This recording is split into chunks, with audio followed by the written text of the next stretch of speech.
Please welcome Dr. Allison Bartlett, number 9. I have to say, after having just seen Dr. Davies' do-si-do with a shark, I already feel like I've won. But nonetheless, I'm here to talk to you today about serotonin. And serotonin is best known as this chemical in the brain that makes you happy. But that's not the serotonin I want to talk to you about today, because serotonin is actually in 2 different compartments. It's in the brain and it's in the periphery. And in the periphery, it does a whole host of other things. And see, the problem is we have all these unexplained aspects of the Fanconi anemia phenotype. And while we've gained a lot of extra years of life for our patients, what do those years look like? And are those years enough? Because oftentimes these patients during those years have a lot of metabolic abnormalities for which we don't have a mechanism. Things like BMIs that sit on the extremes, and thyroid dysfunction, and insulin resistance, and dyslipidemia.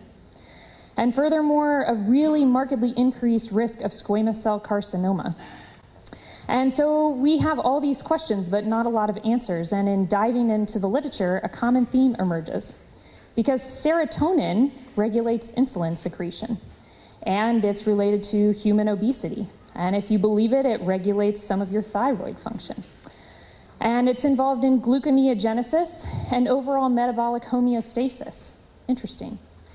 And serotonin has very real oncogenic potential, specifically in squamous cell carcinomas, with increased serotonin causing increased progression and metastasis. And perhaps most importantly, is related to stimulation of tumor growth in head and neck squamous cell carcinomas. And so with that, we have 2 primary hypotheses. Periodic elevations in serotonin that are seen specifically in Fanconi anemia patients, we think relate to these metabolic abnormalities. And with recurrent spikes of serotonin over their lifetime, we think it's contributing to their squamous cell carcinoma risk. So our preliminary data, we looked at 60 different patients from our bone marrow transplant repository, and 1/3 of those had Fanconi anemia. And we measured their serum serotonin on the y-axis at baseline and at day 14. And only the patients with Fanconi anemia, shown in the orange, had a massive spike in their serum serotonin at day 14, in spite of their baseline levels being about the same. We're talking 10 times the upper limit of normal. And we said, well, maybe that's about the kind of transplant they get, because their transplants are a little bit different and their prep's a little bit different. So we pulled out some patients in purple who had similar grafts and similar prep, and it didn't seem to matter. Maybe it's a bone marrow failure thing. So let's look at a cohort of bone marrow failure patients shown in green. We looked at 25 patients with bone marrow failure that wasn't FA. They didn't have the spike at day 14 either. So we think it's just Fanconi. And so we had a murine model, and we said, well, let's stress out the mice and see if we can get them to spike their serotonin too. BMT is stressful, so let's radiate the mice. That's stressful. We had 3 FA mice and 3 wild-type mice, and we exposed them to whole-body radiation, and sure enough, our orange mice down there on day 2 had a massive spike in serum serotonin, and the wild-type mice didn't do it. Where is it coming from? Because 90% of your peripheral serotonin is supposed to be produced in the gut, so we looked in the stool. It wasn't there. But FA patients have some abnormalities going on in the skin too, so that was the next place that we looked.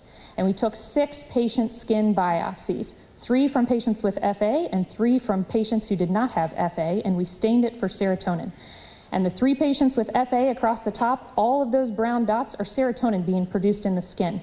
And we didn't see it in any of the patients who did not have Fanconi anemia across the bottom.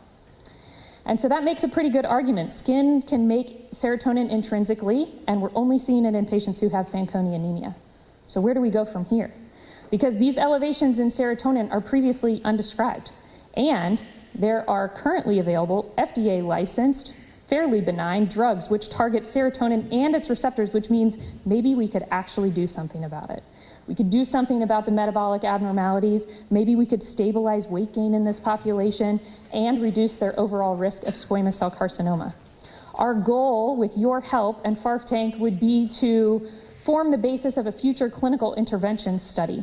And we can look at other stressors in the mice, ones that are relevant to our patient population, like viral infections or UV radiation. And we can look at serotonin receptor expression as well. I started this talk saying this isn't the kind of serotonin that makes you happy, this is peripheral serotonin, but I have to say that this data has made us pretty optimistic about the future, and that ought to make everybody pretty happy.